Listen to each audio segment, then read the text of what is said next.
पेशे खिदमत है कहानी अंबर नागमारियां, किस्त नंबर 141, मुर्दा होंठ और मारियां। लीडर काउबॉय फटी फटी आंखों से नजर न आने वाली उस ताकत को महसूस करके खौफ से कांप रहा था।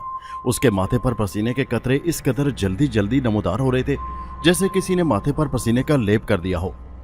उसके हाथों में पकड़ा हुआ तेज धार और चमकता हुआ खंजर कांप रहा था। कावेरी और उसकी मां भी इस मंजर से खौफजदा नजर आ रही थी, क्योंकि ये उन दोनों की मौत और जिंदगी का मसला था। दूसरे काउबॉय दरख्तों और झाड़ियों के दरमियान भागते फिर रहे थे, उस दुश्मन की तलाश में जिसने उनके बने बनाए मंसूबे को खाक में मिला दिया था। कहीं कहीं किसी झाड़ी से जंगली खरगोश या कोई गीदड़ भाग निकलता तो काउबॉय डाकुओं की गिरफ्त अपनी अपनी तलवारों के दस्तों पर मजबूत हो जाती। फिर तलाश बसियार के बाद जब वो नाकाम लौट रहे थे तो उन्हें यह देखकर हैरत हुई कि उनका सरदार किसी नजर न आने वाली ताकत से नबर्द आजमा है। कुछ इस तरह के उस ताकत ने उनके कवि हैकल सरदार को अपनी लातों और मुकों की जद में ले रखा है और उसके मुंह और नाक से खून निकल निकल कर तेजी से बह रहा है। देखते ही देखते सरदार जमीन पर एक फलक शिगाफ चीख के साथ गिरा और तड़पने लगा। उसके साथी हैरत और खौफ से ये मंजर देख रहे थे और उनकी समझ में नहीं आ रहा था कि वो क्या करें, जबकि उनके सरदार ने उनकी आंखों के सामने ही दम तोड़ दिया था। एक काउबॉय जो दीगर साथियों में ज्यादा ताकतवर था आगे बढ़ा और उसने गुस्से से जंगली कबूतर के खून की तरह सुर्ख सुर्ख आंखों से कावेरी और उसकी मां को देखा। अपनी तलवार को चूमा और कावेरी से कहा, लड़की, हमारे सरदार ने तुझे जिंदगी में ही अपनी बीवी बनाने का फैसला कर लिया था। मैं तुम्हें अभी उसके पास भेज दूंगा। फिर उसकी तलवार फिजा में बुलंद हुई। मारिया ने जब ये देखा तो दौड़कर उसके हाथ पर एक हाथ मारा। तलवार दूर जा गिरी और उसके साथ ही मारिया ने उसके ऊपर उठा लिया। ये तो आप जानते हैं कि मारिया जिस चीज को उठा लेती है मारिया की तरह वो भी दिखाई नहीं देती। मारिया के उठाते ही वो अपने साथी गुंडों की नजरों से ओझल हो गया। अब वो सिर्फ उसकी चीखों पुकार की आवाजें ही सुन रहे थे और मारिया को अपने सर पर उठाकर घुमा रही थी कि इतने में गुंडा तलवार निकाले चीखों पुकार की सिमत में अपनी तलवार लेकर बढ़ा। मारिया ने यह देखा तो उस गुंडे को घुमाते हुए आने वाले गुंडे की तरफ उछाल दिया। मारिया ने यूं ही गुंडे को फेंका तो गुंडा सीधा दूसरे गुंडे की तलवार पर लगा, जिससे उसका जिस्म दरमियान में से दो टुकड़े होकर गिरा और खून का एक दरिया बह निकला और तलवार वाला गुंडा ये मंजर देखकर बेहोश होकर गिर पड़ा। मारिया अब दूसरे किसी गुंडे को मौका नहीं देना चाहती थी कि जिससे कावेरी या उसकी मां को कोई नुकसान पहुंचे। उसने गुंडे के सर पर पूरी ताकत से हाथ मारा, जिससे उसका सर दबकर गर्दन समेत जिस्म में घुस गया और उसकी आंखें बाहर को उबल पड़ी। वो दम तोड़ गया। इतने में मारिया ने देखा कि गुंडा खंजर लेकर कावेरी की तरफ बढ़ रहा है। मारिया ने झपटकर खंजर छीन लिया। खंजर मारिया के हाथ में आते ही गायब हो गया कि इतने में एक और गुंडा तलवार से मारिया की तरफ बढ़ा। मारिया के मुंह से चीख निकल गई, लेकिन उसकी हैरत की इंतहा न रही कि उसका उठा हाथ फजा में ही रह गया और उसके पेट में एक तेजधार खंजर उतर चुका था और जख्म से खून फवारा बनकर बह निकला और वो कटे हुए दरख्त की तरह जमीन पर आ गिरा। दीगर साथियों ने जब ये देखा तो खौफ से उनका पिता पानी हो गया और वो भाग निकले। मारिया कावेरी और उसकी मां के पास आई और अपनी मीठी और सुरीली आवाज में कहा, कावेरी, तुम्हारी दुश्मन दुम दबाकर भाग लिए। अब चलो मैं तुम्हें तुम्हारे घर पहुंचा दूं। मुमकिन है रास्ते में वो कहीं छुपे और फिर तुम उन जालिमों के पंजे में फंस जाओ। कावेरी ने कहा, अच्छी रूह, हम तुम्हारी कैसे शुक्रिया अदा करें, तुम्हारी मेहरबानी। अगर तुम हमारी मदद ना करती तो मुझे जिल्लत की जिंदगी से बचने के लिए खुदकुशी करनी पड़ती। मारिया ने जल्दी से इन डाकुओं के दो घोड़े पकड़ लिए। एक पर कावेरी के साथ वो खुद बैठ गई और दूसरे पर उसकी मां सवार हो गई और कावेरी ने अपने घोड़े का रुख शहर अपने घर की तरफ मोड़ दिया। तब रास्ते में मारिया ने उससे उस हादसे के बारे में पूछा तो उसने बताया कि ये काउबॉय बहुत ही जालिम लोग हैं। इनके सरदार का नाम पीटर था। ये दौलतमंद घरानों की लड़कियों को अगवा कर लेते हैं और फिर उनके वारसों से बड़ी बड़ी रकमें उनके बदले वसूल करते हैं। मैं अपने वालिदैन की इकलौती बेटी हूँ और एक बड़ी जायदाद की मालिक हूँ। वो मेरे बदले मेरे बाप से बड़ी बड़ी रकमें वसूल करना चाहते थे, लेकिन तुमने उनके सारे मंसूबे खाक में मिला दिए हैं। अभी ये बातें हो रही थी कि सामने से गर्द उड़ती नजर आई और भागते हुए घोड़ों की टापों ने उनकी तवज्जो अपनी तरफ फेर ली। फिर जब गर्द के बादल हटे तो उन्हें एक बूढ़ा अंग्रेज और उसके हमरा पुलिस के सिपाही हथियारों से लैस अपनी तरफ आते नजर आए। कावेरी ने पहचान कर मुस्कुराते हुए कहा, ये मेरे डैडी हैं। शायद पुलिस को साथ लेकर हमारी तलाश में चले आ रहे हैं। कावेरी की मां ने अपने खामन को सामने देखा तो उसकी आंखों में आंसू आ गए। शायद ये खुशी के आंसू थे। वो एक बार फिर अपनी आंखों से अपने खामन को देख रही थी, जबकि वो जिंदगी से मायूस हो चुकी थी। वो सब करीब आ रहे थे और उन्होंने भी कावेरी और उसकी मां को देख लिया था। तब मारिया ने कावेरी से कहा, यह बड़ी खुशी की बात है कि तुम खैरियत से अपने घर लौट रही हो। तुम्हारे डैडी आ गए हैं, मुझे इजाजत दो। तुम लोग तो बिछड़ के मिल गए हो, लेकिन मुझे अभी बिछड़ जाने वालों की तलाश करना है, अपने प्यारे भाइयों को जो एक दफा फिर तारीख की भूल भलैया में गुम हो गए हैं। कावेरी ने कहा, काश तुम चंद रोज मुझे मेजबानी का शर्फ बख्शती। मैं तुम जैसी अच्छी रूह की खिदमत करके बहुत खुश होती। मारिया ने कहा, अच्छी बहन, मुझे तो इस बात की बेइंतहा खुशी है कि मेरी वजह से एक खानदान बर्बाद होने से बच गया। मुझे सिले की ख्वाहिश नहीं, मुसीबत में किसी के काम आना और खतरे में घिरी हुई इंसानियत की खिदमत करना ही मेरी जिंदगी का मकसद है। जब तक जिंदा रहूंगी बदी की ताकतों से टकराती रहूंगी। कावेरी ने कहा, नेक रूह कोई खिदमत तो बताओ, मैं भी तुम्हारे किसी काम आ सकूं। तब मारिया ने मुस्कुराते हुए कहा, मेरी खिदमत करना चाहती हो तो बहन वादा करो, आज के बाद तुम दुख दर्द में लोगों के काम आओगी, मुसीबत में घिरे हुए इंसानों की मदद करोगी, दुखी लोगों का दुख दर्द बांटकर उनकी दिलजोई करोगी। यही मेरे एहसानों का बदला है। कावेरी ने कहा, बहन मैंने आज तक हमेशा गरीबों से नफरत की है और इमारत के नशे में दूसरों को हकीर समझा है, लेकिन तुमने मेरी आंखें खोल दी हैं। मैं वादा करती हूँ इंसानियत की भलाई के लिए अगर जान भी देनी पड़ी तो मैं पीछे कदम नहीं हटाऊंगी। तब मारिया ने प्यार से उसका मुंह चूम लिया और कहा, अच्छा तुम्हारे डैडी आ गए हैं, मैं चली, खुदा हाफिज। मारिया घोड़े से उतर गई तो कावेरी के डैडी जो पास पहुंच गए थे अपने घोड़े से कूदकर भागते हुए कावेरी के पास आए और मोहब्बत से बेटी को गले से लगा लिया। और इस तरह ये खानदान मारिया की मेहरबानी से खुशो खुरम अपने घर की तरफ रवाना हो गया। मारिया ने उन्हें देखा तो उसे नाग और अंबर की याद आ गई।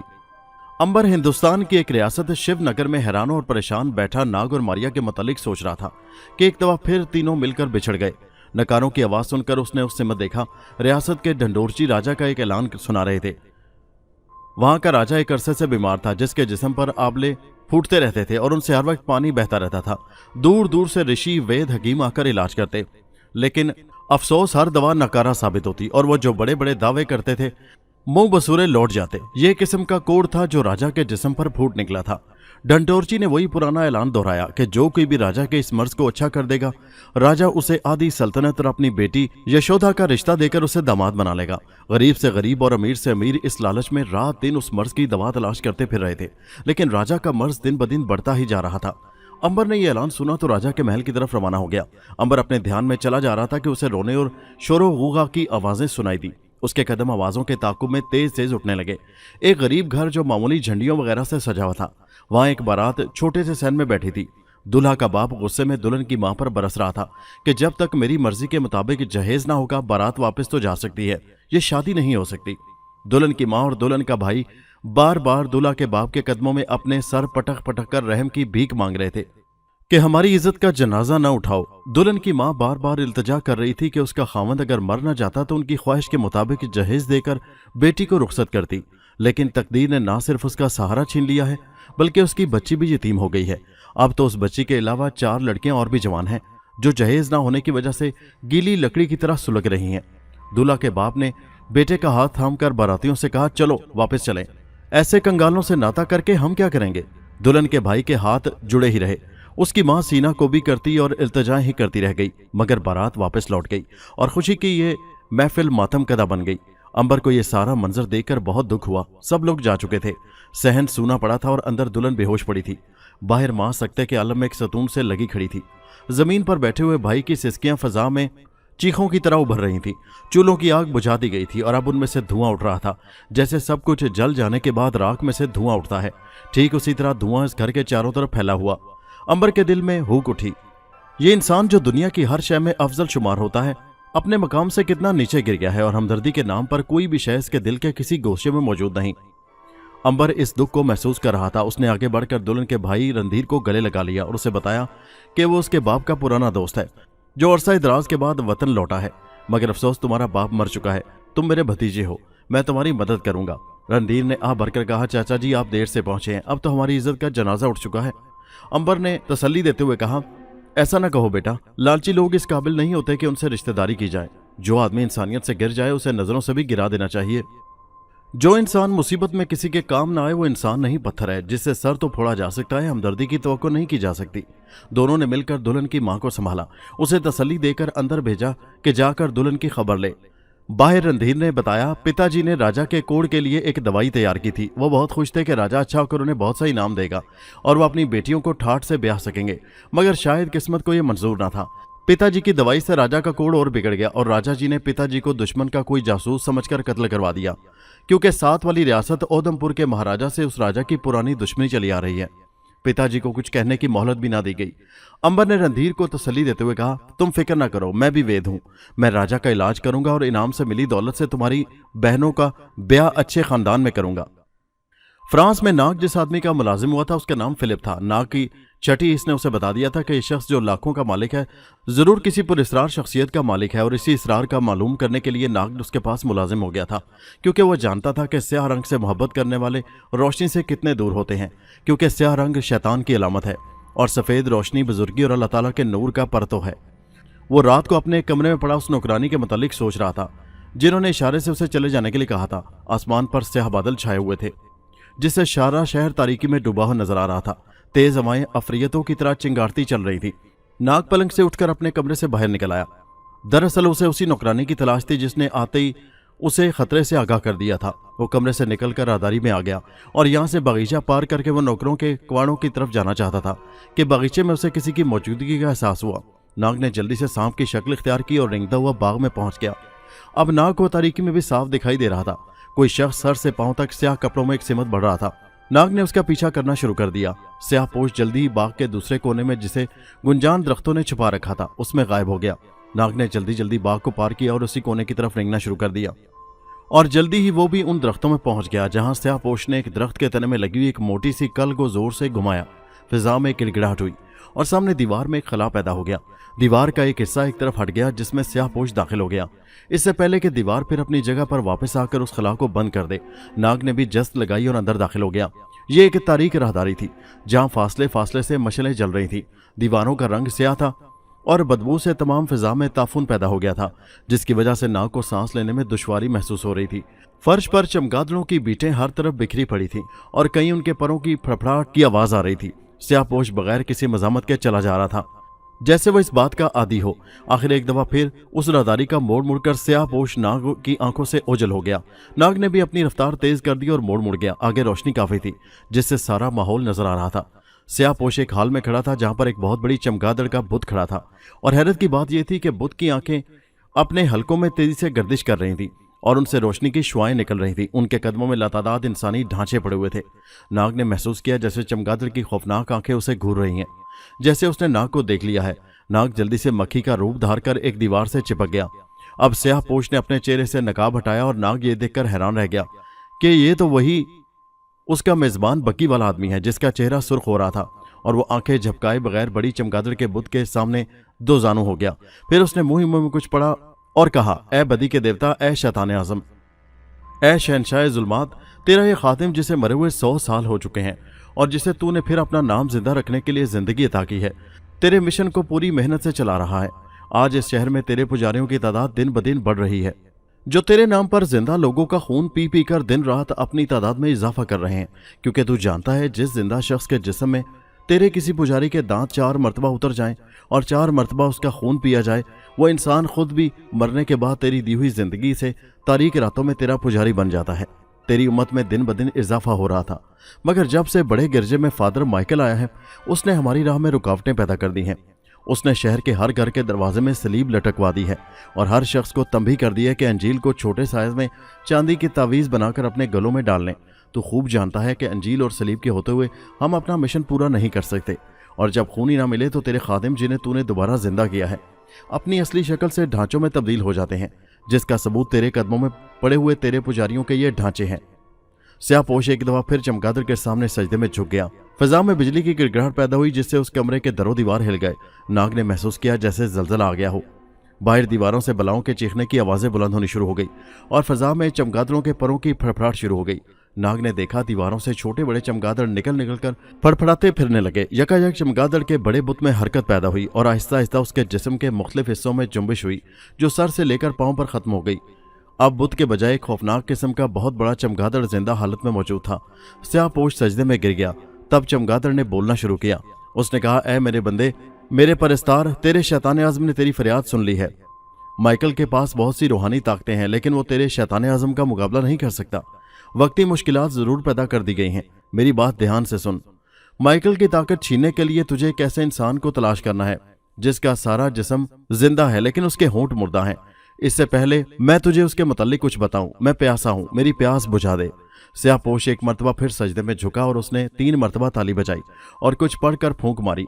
नाग ने हैरत से उस सिमत देखा जहां हड्डियों के ढांचे जिंदा इंसानों की तरह किसी औरत को उठाए ला रहे थे जो शायद बेहोश थी, और फिर जब वो नाग के करीब से गुजरे तो नाग का दिल धक से रह गया। ये वही नौकरानी थी जिसने इशारों में नाग को भाग जाने के लिए कहा था और जिससे नाग को इस तिलिस्म के मुतालिक मालूमात की तवक्को थी। ढांचों ने नौकरानी को लाकर चमगादड़ों के कदमों में रख दिया और खुद एक तरफ हटकर खड़े हो गए। चमगादड़ की आंखों में एक खौफनाक चमक पैदा हुई और उसने झुककर अपनी चोंच से नौकरानी की शाहरग काट दी। खून उसकी शाहरग से निकलने लगा तो चमगादड़ ने अपना मुंह उस पर रख दिया और तेजी से खून पीने में मसरूफ हो गई। नाग ने यह मंजर देखकर अपनी आंखें बंद कर लीं। अंबर ने दूर से राजा का महल देखा, जो बड़ा ही आलीशान था। जगह जगह सिपाही नेज़े और तलवारें लिए पहरा दे रहे थे। अंबर अंदर जाने के मुतालिक सोच ही रहा था कि शोरो गुगा की सदाएं सुनाई दी। लोग भाग भाग कर एक तरफ हट रहे थे और देखते ही देखते कूड़े बरसाते हुए सवार नमूदार हुए और उन्होंने सड़क को बिल्कुल खाली कर दिया। दरअसल राजकुमारी यशोदा की सवारी उधर से गुजरकर महल में जा रही थी। राजकुमारी मंदिर से अपने बाप के लिए दुआ मांगकर वापस महल जा रही थी। अंबर भी सड़क के किनारे एक बड़े से दरख्त की ओट में छुपकर खड़ा हो गया। उस दरख्त के नीचे एक कुम्हार की दुकान थी, जहां पर मुख्तलिफ किस्म के छोटे बड़े बर्तनों के ढेर पड़े थे, जबकि खुद कुम्हार सिपाहियों के डर से अपने घर के अंदर जा छुपा था। अंबर ने जल्दी एक तरकीब सोच ली और मुस्कुराकर सवारी का इंतजार करने लगा। जल्दी सवारी आती नजर आई। आगे आगे हथियारों से लैस घुड़सवार थे। उनके पीछे एक 8 घोड़ों की बग्गी थी। 8 घोड़े निहायत खूबसूरत और सफेद रंग के थे, जिनकी लगाम एक मोटे से बड़ी बड़ी मूंछों वाले साइज के हाथ में थी। बग्गी का रंग सुनहरी था और उस पर सोने का पतरा जुड़ा हुआ था। उस पर सुनहरे और कीमती मोतियों से बड़े खूबसूरत डिजाइन, बड़े बड़े फूल बने हुए थे। दरवाजों पर हरेर और मखमल के पर्दे पड़े हुए थे, जिनमें राजकुमारी यशोदा बैठी थी। यशोदा निहायत खूबसूरत लड़की थी। 15-16 साल की लड़की थी, लेकिन आजकल गुलाब के फूलों जैसा तरोताज़ा चेहरा मुरझाया हुआ था। वो बाप की बीमारी से बहुत परेशान थी और हर रोज कुछ खाए बगैर ही मंदिर जाकर घंटों रो रो कर अपने बाप की सेहतयाबी के लिए दुआएं मांगा करती थी। जो ही राजकुमारी की बग्गी अंबर के करीब आई, अंबर ने एक घड़ा उठाकर दरख्त की ओट से एक सिमत उछाल दिया, जो नीचे जमीन पर गिरकर एक धमाके से टूट गया। इस गैर मुतवक्को आवाज पर जबकि हर तरफ खामोशी छाई हुई थी, हर एक ने उसी सिमत देखा और उस एक लम्हे का फायदा उठाकर अंबर दरवाजा खोलकर राजकुमारी के पास पहुंच गया। इससे पहले कि राजकुमारी एक अजनबी को इस तरह देखकर चीख मारे, उसके मुंह पर हाथ रख दिया और कहा, राजकुमारी घबराओ नहीं, मैं दुश्मन नहीं दोस्त हूं। मैं तुम्हारे बाप का इलाज करूंगा। दरअसल तुम्हारे दुश्मन राजा के कई जासूस तुम्हारे महल के बड़े बड़े ओहदेदारों में मौजूद हैं, जो किसी काबिल हकीम या वेद को महाराज तक नहीं पहुंचने देते। महाराज तक सिर्फ उनके अपने गद्दार वेद और हकीम ही जा सकते हैं, जिनके इलाज से फायदे के बजाय नुकसान हो रहा है। मैंने जब इलाज के लिए महल में महाराज के पास जाने की कोशिश की तो उन्हीं गद्दारों ने मुझे खरीदना चाहा। मेरे इनकार पर उन्होंने मुझे कत्ल करना चाहा, लेकिन मैं जान बचाकर भाग आया। मजबूरन मुझे महाराज तक पहुंचने के लिए ये करना पड़ा। अब अगर मेरे खलूस पर शक है तो अपने मुहाफिजों को आवाज देकर बुला सकती हो। राजकुमारी तजब्जुब में पड़ गई। भला वो कैसे दोस्त और दुश्मन में तमीज कर सकती थी, लेकिन उसका दिल कह रहा था कि जरूर भगवान ने उसकी दुआ सुन ली है और शायद इस नौजवान को भगवान ने ही महाराज के इलाज के लिए भेज दिया है। राजकुमारी को शिव जी की मूरत से बहुत प्यार और अकीदत थी और इत्तफाक की बात के अंबर की शक्ल भी शिव जी से मिलती जुलती नजर आई थी। राजकुमारी ने मुस्कुराकर अंबर की तरफ देखा और सरगोशी की, भगवान तेरी दासी ने तुझे पहचान लिया है। शिव जी महाराज, तूने मेरी दुआएं कबूल कर ली। भगवान मैं तो तेरे चरणों की दासी हूँ, मेरे बाबा को जल्दी अच्छा कर दो भगवान। अंबर समझ गया कि अंधा एतकाद मेरे काम आ गया है और राजकुमारी ने मुझे शिव का अवतार समझ लिया है। वो दिल ही दिल में मुस्कुराया और बग्गी महल में दाखिल हो गई, जहाँ राजकुमारी की कई अदद नौकरानियां मौजूद थीं और उन्हीं नौकरानियों के झुरमुट में छुपाकर राजकुमारी अंबर को अपने कमरे में ले गई। अंबर के पास अपनी कई ताकतें मौजूद थी, जिनमें जलाला देवी की सहेली का दिया हुआ मोती भी मौजूद था। वो चाहता तो उड़कर भी महल में पहुंच सकता था, लेकिन न जाने उसे ऐसा करने में क्या मजा महसूस हो रहा था और फिर अपनी ताकतों को काम में लाकर वो सही हालात से आगाह नहीं हो सकता था। इसलिए अंबर ने यह तरीका इख्तियार किया था। रात के वक्त जब तकरीबन पहरेदारों के सिवा सारा महल सोया पड़ा था, अंबर चारपाई से उठा, क्योंकि उसे नींद तो आती ही नहीं थी। उसका दिल कह रहा था कि महाराज की बीमारी में जरूर किसी साजिश का अमल दखल है। वो पहरेदारों से छुपता छुपाता महल के मुख्तलिफ हिस्सों में घूम फिर रहा था। एक कमरे के करीब से गुजरते हुए उसे हल्के हल्के कहकर और बातों की आवाज सुनाई दी। अंबर के कदम आवाज की हिम्मत उठ गए। एक कमरे के बंद दरवाजे के बाहर पहरा था और ये आवाज कमरे के अंदर से आ रही थी। पहरेदार पूरे चौकस थे। अंबर चाहता तो उन पहरेदारों को मौत के घाट उतार कर भी अंदर जा सकता था, मगर ऐसा करने में वो लोग होशियार हो जाते जिनकी आवाजें बंद कमरे से आ रही थी। उस वक्त उसे मारिया और नाग की बहुत याद आई। अगर वो यहाँ मौजूद होते तो पल भर में कमरे में पहुंच जाते। फिर उसे यकयक जलाला देवी के मोती का ख्याल आ गया, जिससे वो यकसर भूला हुआ था। उसने मोती जेब से निकालकर मुंह में डाल लिया। अचानक उसे महसूस हुआ उसका वजन बिल्कुल हल्का हो गया है। फिर उसने उड़ने के मुतालिक सोचा तो जमीन से उसके पांव खुद ब खुद उठ गए और वो बालकनी से बाहर उड़कर निकल आया। ऐसा ही एक बालकनी इस कमरे में मौजूद थी, जहां महल के रहने वाले बैठकर महल के पास बहने वाले गंगा दरिया का नजारा किया करते थे। अंबर उड़कर बाहर निकल गया और फिर कमरे की बालकनी के करीब जाकर उसके अंदर झांका। क्योंकि वो अंधेरे में था, इसलिए किसी को नजर नहीं आ रहा था। उसके बरक्स कमरे में बैठे हुए लोग रोशनी में उसे नजर आ रहे थे। वो अपनी बातों में इस कदर महव थे कि अंबर चुपचाप बालकनी से अंदर दाखिल हो गया और उन्हें खबर तक न हुई। ये कमरा असलहा खाने के तौर पर इस्तेमाल होता था, इसलिए यहाँ बड़े बड़े हथियारों से भरे हुए संदूक पड़े हुए थे, जिनकी आड़ में बैठकर अंबर इत्मीनान से उनकी बातें सुनने लगा। उनमें एक सिपा सलार, दूसरा वजीर, तीसरा साथ वाली रियासत के महाराजा उधमपुर का भेजा हुआ जासूस और चौथा वो हकीम मौजूद था जिससे आजकल महाराज इलाज करवा रहे थे और वो जख्मों में मरहम के बजाय आहिस्ता आहिस्ता सरायत करने वाला जहर जख्मों पर इस्तेमाल कर रहा था। उनमें नौजवान सिपा सलार तो राजकुमारी यशोदा को अपनी दुल्हन बनाने के ख्वाब देख रहा था, जबकि उधेड़ उम्र वजीर सल्तनत पर कब्जा जमाने की ठान कर बैठा था और यह सब उधमपुर के महाराज के ईमा पर हो रहा था।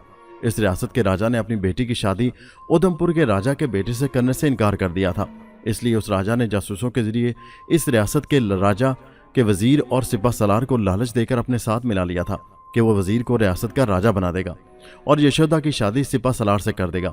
हालांकि उसके दिल में खोट था, वो इन लोगों की गद्दारी से फायदा उठाकर रियासत पर कब्जा करना चाहता था और रियासत पर कब्जा करने के बाद यशोदा की शादी भी अपने बेटे से करना चाहता था। वजीर और सिपा सलार को उसने अपना आलाए कार बनाया हुआ था। रियासत उधमपुर का राजा ताकत में उस राजा से कम था, इसलिए वो लड़ाई के जरिए नहीं मकारी और धोखे से यह काम करना चाहता था। किसी बात पर सिपा सलार ने बुलंद कहका लगाया तो वजीर ने उसे टोका, जरा आहिस्ता बरखुरदार, दीवारों के भी कान होते हैं। अगर हमारी साजिश का इल्म महाराज को हो गया तो जान से हाथ धोने पड़ जाएंगे। मगर जासूस ने तसल्ली देते हुए कहा, इतनी भी डरने की बात नहीं वजीर साहब, किसी भी मुसीबत के वक्त आपको हमारे महाराज इमदाद का यकीन दिला चुके हैं। वजीर ने मुस्कुराते हुए कहा, यह तो इनकी कृपा है, भला इनकी मदद के बगैर हम क्या कर सकते हैं। फिर सिपा सलार ने कहा, हर कोशिश के बावजूद ये कमबख्त महाराज मरने का नाम ही नहीं लेता। हालांकि हकीम साहब रोजाना जख्मों के रास्ते जहर उसके जिस्म में दाखिल कर रहे हैं।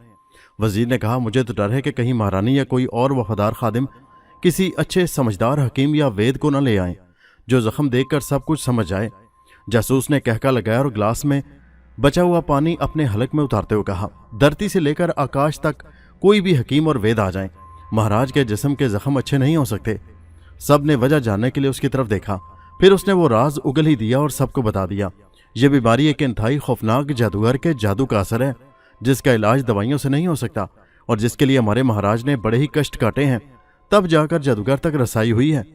इस जादू का तोड़ हो ही नहीं सकता। वजीर और सिपा सलार दोनों ने खुशी से जासूस को सीने से लगा लिया। सिपा सलार ने उसका मुंह चूम लिया और सीने पर हाथ मारकर कहा, अब राजकुमारी यशोदा मेरी होगी। और वजीर ने हंसते हुए कहा, यहाँ की सल्तनत मेरी। दोनों ने एक दूसरे से हाथ मिलाया। अंबर सारी साजिश और बीमारी के मुतालिक राज से वाकिफ हो चुका था। उसका दिल तो चाह रहा था कि नमक हरामों और गद्दारों को इबरतनाक सजा दे, मगर ये वक्त महाराज की जान बचाने का था। ये सोचकर उसने सब्र किया और बालकनी के रास्ते ही उड़कर वहां से चला गया। अंबर वापस कमरे में आया तो राजकुमारी सो रही थी। फिर वो महाराज के कमरे तक भी उड़कर पहुंचा क्योंकि वह बड़ा ही सख्त बहरा था। उसने छुपकर महाराज की हालत देखी जो दर्द से कराह रहा था और उसके छालों से जहर आलूद पानी बह रहा था। बेचारे को किसी करवट भी चैन नहीं आ रहा था। पास बैठी महारानी ऊँग रही थी। अंबर का दिल भराया। बेचारे को किस नाकर्दा गुनाह की सजा दी जा रही थी। उसने सोचा, एक आम आदमी होना बादशाह होने से कितना अच्छा है। आम आदमी अपनी नींद सोता है, उसे किसी का भी कोई खतरा नहीं होता, लेकिन एक बादशाह जो सारे जहान के खतरों में घिरा होता है, वो नहीं जान सकता गद्दार कौन है और वफादार कौन। फिर उसने ऐद किया वो महाराज के जरूर काम आएगा और हमदर्दी का जज्बा लिए वो जिस रास्ते से आया था उसी रास्ते से उड़कर निकल गया। उधर मारिया समंदर के किनारे बने हुए एक होटल में बैठी सोच रही थी कि न जाने अंबर और नाग किस जगह होंगे और मुझे उनको कहाँ तलाश करना चाहिए। और उनके करीब बैठे हुए दो आदमियों में गुफ्तगू हो रही थी जिससे पता चलता था कि वो फ्रांस जाने वाले जहाज पर यहाँ से सवार हो रहे हैं। उनके सामने पड़ी प्लेटों में मुर्गे मुसल्लम पड़े थे और उनमें से भाप निकल रही थी और उसकी खुशबू से मारिया के मुंह में पानी भराया। उनकी मेज के गिर्द सिर्फ 3 कुर्सियां थीं। 2 पर वो दोनों बैठे थे और तीसरे पर जो खाली थी। उनकी गुफ्तगू सुनने के चक्कर में मारिया भी जा बैठी। मारिया ने करीब से उनको देखा तो मालूम हुआ वो परले दर्जे के अयार और बदमाश हैं जिनके चेहरों पर कई जख्मों के निशान भी मौजूद थे जो अब काफी हद तक मुंदमिल हो चुके हैं। उनके चेहरे खुली हुई किताब की तरह उनकी पुरस्रार जिंदगी का पता दे रहे थे। मारिया कान लगाकर उनकी गुफ्तगू सुनने लगी। एक जिसका नाम हैरी था वो दूसरे से जिसे उसने थॉमसन कहकर मुखातिब किया था कह रहा था, मैंने जहाज के कप्तान से सारी बात कर ली है। 4 कैबन उसने मुझे देने का वादा कर लिया है जो 12 सुनहरी बालों नीली आंखों वाली लड़कियों के लिए काफी हैं। लेकिन थॉमसन ने कहा, तुमने इत्मीनान कर लिया है कि जहाज में सवार दूसरे मुसाफिरों को शक ना होगा। हैरी ने कहा, मैंने कच्ची गोलियां नहीं खेली माय फ्रेंड। अव्वल तो हमारे कैबन जहाज के आखिरी हिस्से में है और एक कतार में है जहां से किसी के गुजरने का सवाल ही पैदा नहीं होता। दूसरा, खाने वगैरह पर जो नौकर इन कैबनों पर मामूर होंगे वो कप्तान के खास आदमी होंगे। तीसरा, उस जगह पर लाइट बहुत ही मामूली इंतजाम होगा, ज्यादा हिस्सा तारीख ही होगा। इन सब इंतजामात के लिए ही तो मैंने कप्तान को टिकटों के अलावा 500 पाउंड दिए हैं। थॉमसन ने फिर सवाल किया, डियर हैरी, क्या तुम्हें पूरी तरह यकीन है कि ये सौदा फ्रांस जाते ही कैश हो जाएगा। कोंट चार्ज अपने वादे पर कायम रहते हुए बंदरगाह ही से हमें कीमत अदा कर देगा। तुम तो जानते ही हो दोस्त, इन खूबसूरत सुनहरी आंखों वाली लड़कियों को अगवा करने के लिए हमें कितना वक्त लगा है और कितनी दुश्वारी उठानी पड़ी है। कई दफ़ा तो जान जाती जाती बची है। हैरी ने उसे इत्मीनान दिलाते हुए कहा, मैं कोंट के लिए अक्सर काम करता रहता हूँ। थॉमसन कोंट वादे का पक्का है और बात का धनी है। फिर 1 लाख पाउंड तो उसके लिए हथेली के मैल के बराबर हैं। मारिया ने तमाम गुफ्तगू सुनी तो उसे बहुत दुख हुआ। इंसान किस कदर घिर चुका है, लोगों को अपनी मौत याद नहीं। क्या बीती होगी उन माओं के दिलों पर जिनकी बेटियां ये बदमाश अगवा करके लाए हैं। लानत है ऐसे इंसानों पर जो औरत को बेचने के लिए भरे बाजार में ले आते हैं। जो औरत उनकी माँ, उनकी बहन और उनकी बेटी भी हो सकती है। उसने फैसला किया वो उसी जहाज से फ्रांस जाएगी और उन मासूम बच्चियों को जिन्होंने अभी जिंदगी की बहार भी नहीं देखी, इन जालिम दरिंदों की कैद से निजात दिलाएगी। जहाज बंदरगाह पर मौजूद था। समंदर की वसतों पर जहां अंधेरा ही अंधेरा फैला हुआ था, रोशनियों से जगमगाता हुआ जहाज दूर से आसमान पर चमकने वाला रोशन सितारा नजर आ रहा था। मारिया उन दोनों बदमाशों का पीछा कर रही थी जो तेजी से जहाज की सिमत बढ़ रहे थे। फिर उसने देखा जहाज का कप्तान उनको देखकर जहाज से उतर कर उनके पास आ गया। तीनों में कुछ गुफ्तगू हुई और फिर हैरी ने चमकते हुए सुनहरी सिक्कों से भरी 2 थैलियां कप्तान को पेश की, जिन्हें लेकर कप्तान का रंग खुशी से सुर्ख हो गया और उसने सरगोशी की कि माल कहाँ है। 2 स्याह रंग की बंद बगियां उनके करीब आकर रुकी तो हैरी ने खुशी से अपने साथी का हाथ दबाया और कप्तान से कहा, माल इन बंद बगियों में है, अब इसे हिफाजत से कैबिनों में पहुंचाना तुम्हारा काम है। कप्तान ने फिक्रमंद होकर कहा, अगर किसी लड़की ने चीखो पुकार शुरू कर दी तो मुसीबत आ जाएगी। इस बात का भी तुम लोगों ने कोई इंतजाम किया है? हैरी ने एक हल्का सा कहका लगाते हुए कहा, कप्तान साहब, हैरी कच्ची गोलियां नहीं खेला। लड़कियों को बेहोशी की दवा दी है जिससे वो नीम बेहोशी की हालत में है और उन्हें अपना होश ही नहीं। बग्गी जहाज के पास लगा दो। जॉर्ज हैरी ने तीसरे साथी को कहा जो उस स्याह बग्गी को ड्राइव करके यहां तक लड़कियों को लाया था। तब हैरी ने अपने साथी थॉमसन से कहा, हम दोनों 2-2 लड़कियों को सहारा देते हुए और उनसे हंसी मजाक करते हुए उन्हें कैबिनों तक ले जाएंगे। इसमें मुसाफिरों को शक ना होगा, वो उन्हें हमारी बीवियां समझकर हमारी तरफ मुतवज्जो ना होंगे। कप्तान ने कहा, यह बिल्कुल ठीक है, मैं चलकर इंतजाम करता हूं, तुम लड़कियां लेकर जहाज में पहुंचो। मारिया ने यह सारी गुफ्तगू सुन ली। वो चाहती तो यहीं से तमाम लड़कियों को मुकाबला करके छुड़ा लेती, मगर ये तमाम बेहोशी की हालत में थी। हाँ, लड़कियां उसके लिए मुसीबत बन जाती जिनके घरों और वालिदैन के मुतालिक उसे कोई इल्म न था और ना ही लड़कियां बताने के काबिल थीं। फिर वो जुल्म के दरख्त की शाख और पत्तियों को हवा देने की कायल न थी। उसका मिशन था ऐसे दरख्त को जड़ से उखाड़ दिया जाए जो सारी बुराइयों की जड़ है। लिहाजा ये सोचकर भी उसने जहाज का रुख किया जहां पर ये दोनों बदमाश 2 लड़कियों की कमरों में हाथ डाले कहके लगाते और बातें करते हुए उन्हें जहाज तक ले जा रहे थे। मुसाफिर अपनी अपनी धुन में थे और अपने अपने मसाइल में उलझे हुए थे। लिहाजा किसी को इतनी फुर्सत ही कहां थी कि उन लोगों को शक व शुबा की नजरों से देखे। मारिया उन कैबिनों के पास खड़ी सब कुछ देख रही थी कि ये जालिम जिस तरह भेड़ बकरियों की तरह लड़कियों को ला लाकर कैबिनों में बंद कर रहे थे और पास ही कप्तान अपने खास अमले के साथ खड़ा उन्हें देख रहा था। थोड़ी देर बाद हैरी और थॉमसन खुशी खुशी कप्तान के पास आए और उसे अपने मिशन की कामयाबी के मुतालिक मुतला किया। कप्तान ने अपने 2 मुलाजमों का तारुफ उनसे करवाया जो उन कैबिनों की खिदमत पर मामूर कर दिए गए थे और हाथ मिलाकर इंतजामी अमूर का मुशाहिदा करने के लिए दूसरी तरफ रवाना हो गया। मारिया ने कहर आलूद नजरों से इन दोनों बदमाशों को देखा जो मुंह में सिगरेट दबाए धुएं के मरगोले बना बनाकर एक दूसरे से सबकत ले जाने की कोशिश कर रहे थे। उसने गुजरते हुए गुस्से से उनके मुंह पर थूक दिया। ठीक उसी वक्त एक मोटा सा आदमी उनके पास से गुजरा था। दोनों बदमाश उसकी हरकत समझकर उससे उलझ गए। वो कोई मशहूर पहलवान मालूम होता था। आंख झपकते ही उसने दोनों को अपने मुक्कों की जद में रख लिया और कई निशान उनके चेहरों पर बना डाले जिससे खून रिसने लगा। मारिया को बहुत तस्कीन महसूस हुई और वो मुस्कुराती उन कैबिनों की तरफ रवाना हो गई। उसने कैबिनों में जाकर उन मासूम लड़कियों को देखा जो अब बेहोश हो चुकी थी। उन्हें यह खबर न थी कि मौत कितनी तेजी से साथ उनकी तरफ बढ़ रही है। रात के खाने में उन्हें मजीद नशावर दवा दी गई कि वो होश में ना आ जाएं। इस तरह जहाज समंदर के सीने पर तेजी से रेंगता रहा और एक सुबह फ्रांस की बंदरगाह पर लंगर अंदाज हो गया। उतरने वाले मुसाफिरों की भीड़ में मारिया भी एक तरफ खड़ी बेकरारी से टहलते हुए उन बदमाशों को देख रही थी जिन्हें कोंट का इंतजार था और वो कदरे बेकरार नजर आ रहे थे। फिर एक आदमी नया सूट पहने और स्याह फ्लैट हैट चेहरे पर लग झुकाए ओवरकोट के कॉलर खड़े किए तेजी से उनकी तरफ बढ़ा। हैरी की उस पर निगाह पड़ी तो खुशी से फूल गया और उसने अपने फेफड़े का पूरा सांस खारिज करते हुए एक चीख की सूरत में हेलो कोंट कहा। कई राह चलते मुसाफिरों ने हैरत से उसकी तरफ देखा तो कोंट ने निहायती सर्द लहजे में हैरी को डांटा और कहा, अपने जज्बात पर काबू रखो पागल आदमी, मुझे ऐसे जज्बाती इंसान बिल्कुल पसंद नहीं।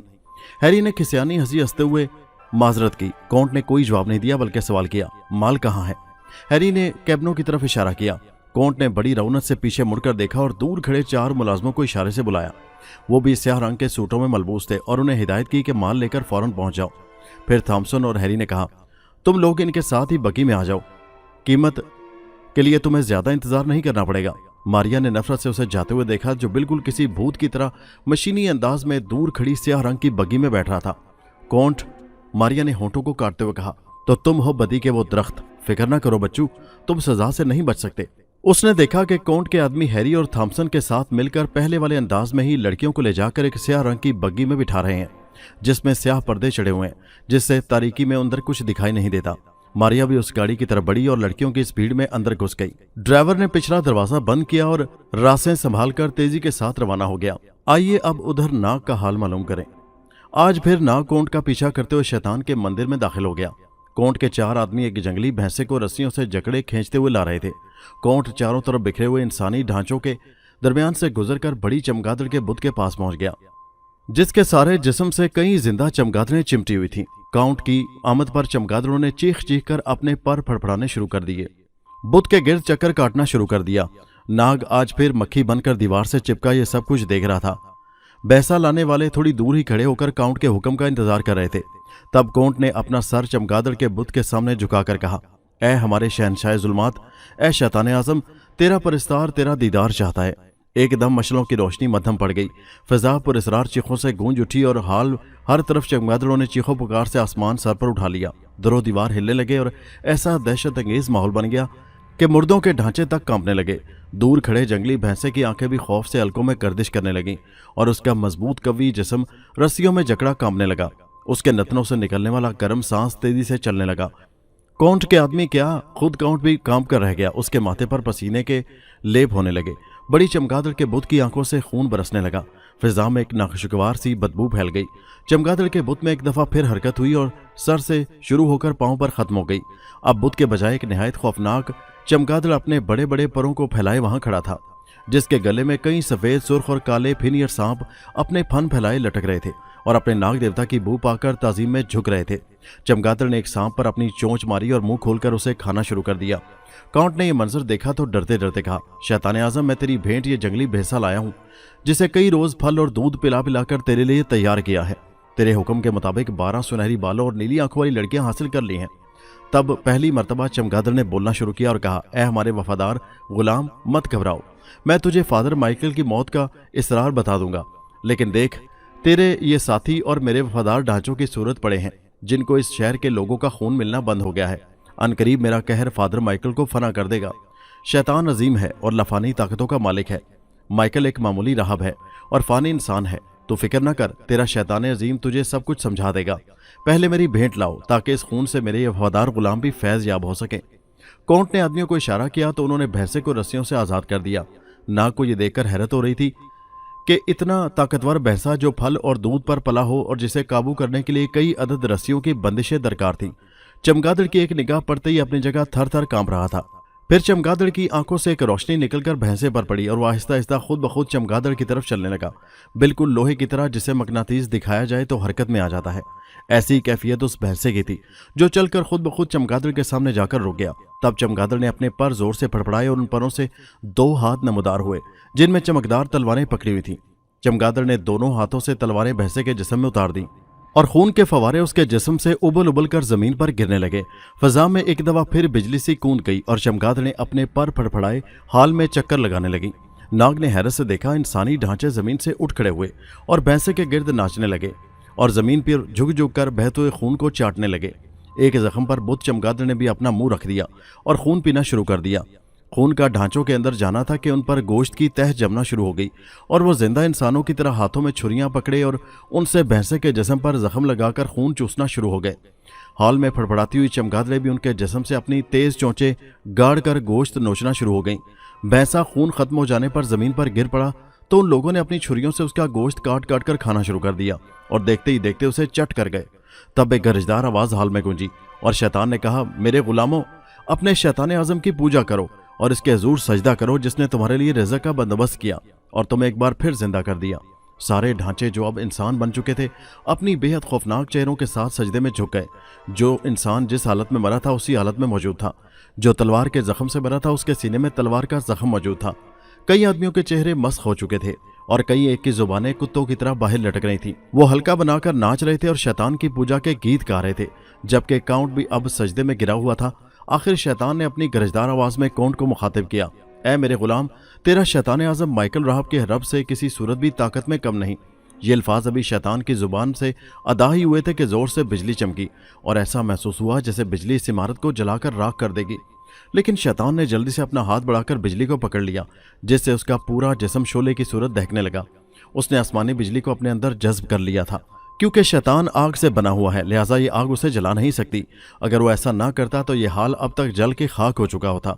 थोड़ी देर तक शैतान का जिस्म शोलों में तब्दील रहा, मगर थोड़ी देर के बाद ही शैतान ने आसमानी बिजली को अपने जिस्म से नोचकर मुट्ठी में बंद कर लिया और उसे दीवार पर दे मारा, जो उस दीवार में शिगाफ डालती वापस लौट गई।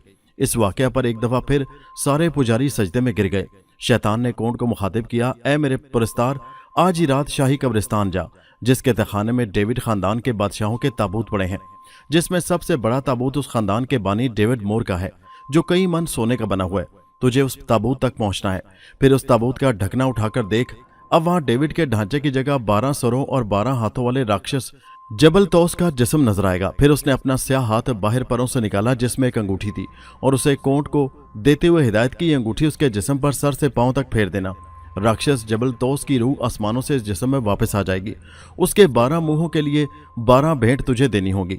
फिर वो तुझसे राजी हो जाएगा और जो कुछ वो कहेगा उस पर अमल करना। यकीनन वो तुझे फादर माइकल की रूहानियत को तबाह करने का गुर बता देगा, मगर ख्याल रखना, अगर तुझसे कोई कोताही या गलती होगी तो फिर तबाही या बर्बादी से तुझे कोई नहीं बचा सकेगा, क्योंकि जबले तौस ही जमीन और आसमान पर आबाद तमाम राक्षसों के बादशाह मकतूस राक्षस का नायब है, जिसका जिस्म तो जिंदा है मगर होंठ मुर्दा है।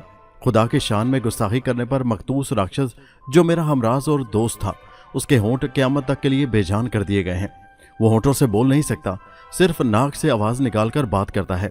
और जिस तरह मेरे पास अजीम ताकतें हैं, इस तरह मेरा दोस्त भी जादू पर कुदरत रखता है। लेकिन मेरे दोस्त की मौत एक सुनहरी बालों और नीली आंखों वाली लड़की के हाथों होगी, जो कई हजार सालों से जिंदा है। लेकिन ये आसमानी राज हैं, इनका पर्दा नहीं उठाया जा सकता। ये कहकर चमगादड़ों ने एक दफा फिर खौफनाक चीख मुंह से निकाली, जिससे दरो दीवार हिल गए। छोटी चमगादड़ों ने एक दफा फिर उसके गिर चक्कर लगाने शुरू कर दिए और बड़ी चमगादड़ पत्थर के बुत में तब्दील हो गई। बकाया छोटी चमगादड़ों ने उसके जिस्म को ढांप लिया और उसके जिस्म से लटक गई। नाक को सुनहरी बालों और नीली आंखों वाली लड़की पर मारिया बुरी तरह याद आ गई। उसका दिल गवाही दे रहा था कि जरूर इस खौफनाक राक्षस मकतूस की मौत मारिया के हाथों ही होगी। जिस गुस्ताख के होंठ रब ताला ने मुर्दा कर रखे हैं, मेरी बहन उसके जिस्म को मुर्दा कर देगी। एक बड़े से कमरे में काउंट के हवारियों ने सुनहरी बालों वाली लड़कियों को हाँक दिया था, और उनके साथ ही मारिया भी थी, जो इन मजलूम लड़कियों को देख देखकर गुस्से में पेचोताप खा रही थी। उसका बस चलता तो इन लोगों को कच्चा चबा डालती, लेकिन ये तो जालिमों के जर खरीद गुलाम थे। असल मुजरिम तो वो लोग थे जो रुपए के जोर से ये तमाम खवास्तें माशरे में फैला रहे थे। फिर उसे दूर छत के पास रोशनदान से नाग की खुशबू आने लगी और उसका दिल खुशी से झूम उठा। उसका भाई नाग यहीं कहीं मौजूद था। नाग से मुलाकात का वक्त उसने रात पर छोड़ दिया। फिलहाल वो एक लड़की की तरफ मुतवज्जह हो गई और उसने पूछा था, मैं कहाँ हूँ?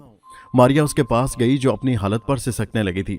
मारिया ने उसे तसल्ली दी तो वो नजर ना आने वाली किसी लड़की की आवाज़ सुनकर हैरान हो गई। लेकिन मारिया ने उसे तसल्ली देकर कहा, मैं तुम्हारी दोस्त हूँ, खुदावंद ने मुझे तुम्हारी रिहाई के लिए भेजा है। तुम मुझे देख नहीं सकती, सिर्फ आवाज़ सुन सकती हो। लड़की ने कहा, तुम भी तो हमारी ही तरह तुम कैद हो, फिर झूठी तसल्ली से क्या फ़ायदा? मारिया ने उससे सवाल किया, तुम कैसे इन लोगों के हत्थे चढ़ गई? लड़की, जिसका नाम जोसेफीन था, उसने बताया उसकी शादी को सिर्फ एक दिन रह गया था। उसकी शादी उसके अंकल के लड़के जॉर्ज से हो रही थी, लेकिन ये जालिम लोग, जबकि उसके माँ और बाप दोनों किसी काम से बाहर गए हुए थे, उसे जबरदस्ती अगवा करके लाए और पिस्तौल दिखाकर अपने माँ बाप के नाम एक रुका भी लिखवाकर वहां छोड़ आए कि मुझे ये शादी पसंद नहीं, लिहाजा ये घर छोड़कर अपनी मर्जी से जा रही हूँ, मेरा पीछा न किया जाए। जोसेफीन जोर जोर से रोने लगी और कहने लगी, बताओ वो रुका पढ़कर मेरे माँ बाप का क्या हाल हुआ होगा और सारे खानदान में कैसी बदनामी हुई होगी उनकी। लोग समझेंगे उनकी बेटी भाग गई, लेकिन मैं बदनसीब यहाँ कैद हूँ। काश मुझे कहीं से जहर मिल जाए तो खाकर इस जिंदगी को खत्म कर दूं। मारिया ने कहा, अच्छी लड़की, तुम फिक्र न करो, कैद खाने की ये दीवारें एक दिन टूट जाएंगी और तुम सब आज़ाद होकर अपने घरों को जाओगी। जोसेफीन ने आह भरकर कहा, अब क्या मुंह लेकर अपने माँ बाप के पास जाऊंगी? कौन गवाही देगा? कहाँ से सबूत लाऊंगी अपनी बेगुनाही का? तुम मुझ पर एहसान करो, मेरा गला घोंट दो। मारिया ने उसे गैरत दिलाते हुए कहा, अगर मरना ही है तो इन जालिमों से टकरा कर जान दो, जिन्होंने इतनी सारी जिंदगियां बर्बाद की हैं। अपने अंदर इंतकाम की आग भड़काए रखो। लड़की, जालिमों से जहाद करो, बदी से लड़ो और इस काम के लिए जिंदगी वक्फ कर दो। जोसेफीन को महसूस हुआ जैसे तड़पते हुए दिल को करार आ गया हो। उसने अपने आंसू पोंछ डाले और एक अज़म के साथ कहा, अच्छी बहन, तुमने मुझे वो राह दिखाई जिसे मैं भूल गई थी। हजरत ईसा अलैहिस्सलाम ने भी जुल्म के खिलाफ जहाद करने के लिए हुक्म दिया है। मैं जुल्म के खिलाफ जहाद करूंगी। मारिया ने कहा, शाबाश, अब आराम से बैठ जाओ और बाकी लड़कियों के होश में आने का इंतजार करो, लेकिन इनको मेरे मुतल्लिक कुछ न बताना, वरना वो डरेंगी और परेशान होंगी। दूसरी तरफ शहजादी यशोदा बेदार हुई। दासियां उसके लिए नाश्ता लेकर आईं। यशोदा ने दासियों को रुखसत किया और खुद अंबर के कमरे में आ गई, जो मुस्तकबिल के मुतालिक प्रोग्राम बनाने में मसरूफ था। यशोदा को देखकर अंबर उसकी तरफ मुतवज्जो हुआ और कहा, राजकुमारी, आज पूजा को नहीं जाएंगी आप? यशोदा ने मुस्कुराते हुए कहा, जब देवता खुद चलकर दासी के खुद मेहमान हो गए तो दासी को कहीं जाने की क्या जरूरत है? अंबर राजकुमारी की बेअक्ली पर मुस्कुराया तो राजकुमारी ने कहा, देवता पिताजी को अच्छा कर दें, चाहे तो उनके बदले मेरी जान ले लें। अंबर ने कहा, राजकुमारी, महाराज का ये रोग किसी बीमारी की वजह से नहीं बल्कि जादू के जोर से है और उसका इलाज दवाई से हरगिज नहीं हो सकता। यह सब किया धरा तुम्हारे हमसाया दुश्मन उधमपुर के महाराजा का है, जिसने एक बहुत बड़े जादूगर की मदद से यह काम सरअंजाम दिया है। यशोदा का चेहरा बुझ सा गया। उसने इल्तजा से कहा, क्या मेरा देवता शक्ति में उस जादूगर से कम है? ऐसी बात नहीं यशोदा, दरअसल आकाश की दुनिया में भी दो बड़ी ताकतें हैं। एक देवताओं की ताकत है, दूसरी राक्षस लोगों की, जो बदी के परस्तार और शैतान के चेले हैं। क्योंकि बदी को भी क़यामत तक जिंदा रहना है, इसलिए कई मुकाबलों के बावजूद देवता लोग उन्हें खत्म नहीं कर सकते। जल्दी ही इस काम के लिए यहाँ से चला जाऊंगा। मैं वादा करता हूँ महाराज जरूर ठीक हो जाएंगे, मगर थोड़ी देर लगेगी। ये सारी बातें वजीर की एक जासूस नौकरानी, जो राजकुमारी के बहुत करीब और मुंह चढ़ी थी, सुन रही थी। यशोदा को उस पर बहुत एतमाद था। अंबर ने अपनी बात जारी रखते हुए कहा, एक काम करना, सोने के सिक्कों से भरे 5 थैले रणधीर के घर भेज देना। रणधीर उसी वेद का बेटा है जिसको महाराज ने जासूस करार देकर कत्ल करवा दिया था। हालांकि ये सब कुछ किया सिपासलार और वजीर की शरारत थी। इस गरीब की 5 जवान बेटियां कुंवारी जहेज न होने की वजह से बैठी थी। राजकुमारी ने अदब से सर झुकाकर कहा, मेरे देवता, आपके हुक्म की तामील होगी। अभी बात यहीं तक पहुंची थी कि सिपासलार और वजीर सिपाहियों के साथ यहां पहुंच गए और आते ही वजीर ने हुक्म दिया, इस जासूस को गिरफ्तार कर लो। राजकुमारी ने कहा, चाचा जी, ये तो देवता हैं। मगर वजीर ने कहका लगाकर कहा, बेटी, तुम अभी नादान हो, दोस्त और दुश्मन में तमीज नहीं कर सकती। ये बहुत बड़ा ठग है और उधमपुर के महाराज का भेजा हुआ जासूस है। राजकुमारी के एहतजाज के बावजूद अंबर को गिरफ्तार कर लिया गया। अंबर चाहता तो उसका खात्मा यहीं कर देता, मगर महाराज के इलाज और जादूगर से टकराने तक सल्तनत चलाने के लिए अभी इन लोगों की जरूरत थी। अंबर ने यशोदा की तरफ मुस्कुराकर देखा, जिसकी आंखों में अकीदत के आंसू थे, और कहा, राजकुमारी, मेरी फिक्र न करो, ये लोग मेरा बाल भी बेका नहीं कर सकते। वजीर ने तंज की और सिपाहियों से कहा, इनको निहायत इज्जत से ले चलो और कल सुबह सूरज निकलने से पहले ऐलान करवा दो कि गद्दारों और जासूसों को सब लोगों की मौजूदगी में खुले मैदान में महल के सामने तीरों से छलनी कर दिया जाएगा। सिपाही अंबर को लेकर रवाना हो गए। सुबह ऐलान के मुताबिक महल के सामने मैदान में बेशुमार लोग मौजूद थे और ये मंजर देखने के लिए शहजादी यशोदा खुद अपनी दासियों समेत महल की बालकनी में मौजूद थी। उसने अंबर के हुक्म के मुताबिक सवेरे ही सोने के सिक्कों से भरे 5 थैले रणधीर को भिजवा दिए थे। उसका दिल कहता था, देवता का वजीर और सिपासलार कुछ नहीं बिगाड़ सकते। नकारे पर चोट पड़ी। अंबर को सिपाही जंजीरें पहनाए मैदान में लाए और उस प्लेटफार्म के साथ ने जहां वजीर, सिपासलार और दीगर अफसर बैठे थे, अंबर को एक दरख्त के तने से बांध दिया गया। फिर तीर अंदाजों की एक टोली तीर कमान लिए हुए मार्च करती वजीर और सिपासलार के सामने आई, झुक कर ताजीम बजा लाई और एक लाइन में खड़े होकर तीर कमान पर चढ़ाने लगे। यशोदा का दिल धक धक करने लगा। वजीर ने मुस्कुराकर अंबर की तरफ देखा तो अंबर ने जमीन पर थूक दिया। वजीर के माथे पर बल पड़ गए और उसने तीर अंदाजों को हुक्म दिया कि अंबर का सीना छलनी कर दे। तीर कमान से निकले और अंबर के सीने से टकरा कर टूट गए और जमीन पर गिर पड़े। तमाम मजमा पर सख्ता छा गया। वजीर ने हैरान होकर सिपासलार और सिपासलार ने वजीर को देखा। राजकुमारी के होठों पर मुस्कुराहट फैल गई। फिर सिपासलार ने नेजा बरदार को हुक्म दिया कि अपने सरकश घोड़ों को एड़ लगाएं और अपने नेजों को अंबर के सीने में उतारते हुए निकल जाएं। सरकश घोड़ों पर बैठे सवारों ने अपने नेजों के मुंह सामने झुकाकर उनका रुख अंबर के सीने की तरफ किया और घोड़ों को एड़ लगा दी। तेजी से आते हुए बारी बारी अपने नेजे अंबर के सीने पर मारे, मगर नेजों के अन्नियां टूटकर जमीन पर गिर पड़ी। मजमा में शोर उठा। वजीर और सिपासलार घबरा गए। राजकुमारी ने कहका लगाया। अंबर ने अपनी बंदिशें एक झटके से तोड़ डाली और वह वजीर और सिपासलार के सामने आया, जो फटी फटी नजरों से उसे देख रहे थे, और कहा, वजीर साहब, यह अधूरा तमाशा आज पूरा नहीं हो सका, इसलिए कि मेरे पास वक्त नहीं। मैं जा रहा हूं, लेकिन जब वापस आऊंगा तो उस रोज इस तमाशे का अंजाम आवाम के सामने हो जाएगा। अंबर ने मुड़कर महल की बालकनी में खड़ी शहजादी की तरफ देखा, मुस्कुराया। देवी जलाला का मोती मुंह में रखा और आसमान की तरफ उड़ गया। अब उसका इरादा उधमपुर जाकर राजा से 2-2 हाथ करने का था। रास्ते में वो सस्ताने के लिए एक जंगल में ठहर गया। उधर महाराजा उधमपुर को उसके जासूसों ने इतला दी कि एक अंबर नामी शख्स जो कि जादूगर है, हवा में उड़ने की ताकत भी रखता है, आपकी रियासत में आ रहा है कि आपके जादूगर को हलाक कर दे ताकि राजा कालीचरण तंदुरुस्त हो सके। महाराज उधमपुर को जब इल्म हुआ तो अंगारों पर लौटने लगा।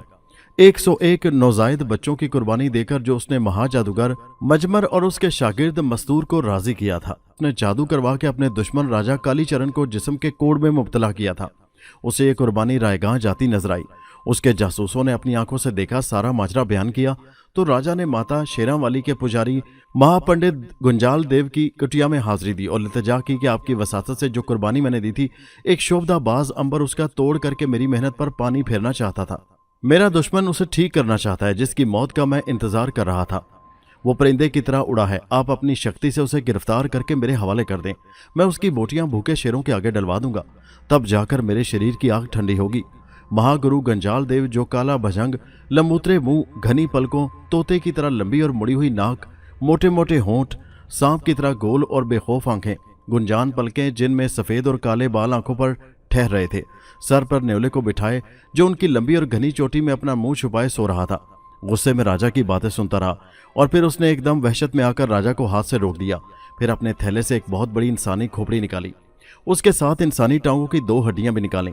फिर अपनी उंगली को एक तेज धार चाकू से काटा और उसमें से निकलते और उबलते खून को इंसानी खोपड़ी पर जो वह सामने रखे हुए था खून से तर किया और मुंह ही मुंह में कुछ मंत्र पड़ा और जोर से कहा, ए मस्तूर जादूगर, रू बता वो छोकरा अंबर इस वक्त कहाँ है। खोपड़ी के सर पर मंजर उभराया। अंबर एक जंगल में सस्ताने के लिए दरख्त की छांव में बैठा था। तब गुंजाल देव ने कहा, महाराजा देख लो, ये वही तुम्हारा दुश्मन है जिसने हजूर की गुस्ताखी की और मैं उसे ऐसी सजा दूंगा कि फिर कोई और इस किस्म की गुस्ताखी न कर सके। इसकी सजा लोगों के लिए इबरत का मकाम बन जाए। राजा ने कहा, नहीं पंडित जी महाराज, ये मेरा मुजरिम है, आप इसे एक दफा मेरे हवाले कर दें। मेरे शेर कई रोज से भूखे हैं और मेरी रियाया को कोई दिलचस्प खेल देखे हुए कई दिन हो गए हैं।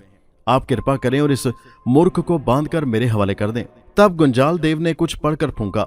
दूसरी तरफ अंबर सस्ताने के लिए बैठा था कि गैब से रस्सियां आई और उन्होंने अंबर को जकड़ लिया। अंबर ने अपने आप को गिरफ्तार पाया तो उसने एक ही झटके से तमाम रस्सियां तोड़ डाली। ये मंजर राजा और गुंजाल देव भी खोपड़ी पर देख रहे थे। गुंजाल देव का सारा बदन सुर्ख हो गया, जैसे लोहे को आग से तपाकर निकाला जाता है। उसने शेरांवाली माता का नारा लगाते हुए कहा, माता मुझे शक्ति दे, ये तेरे दास का अपमान है।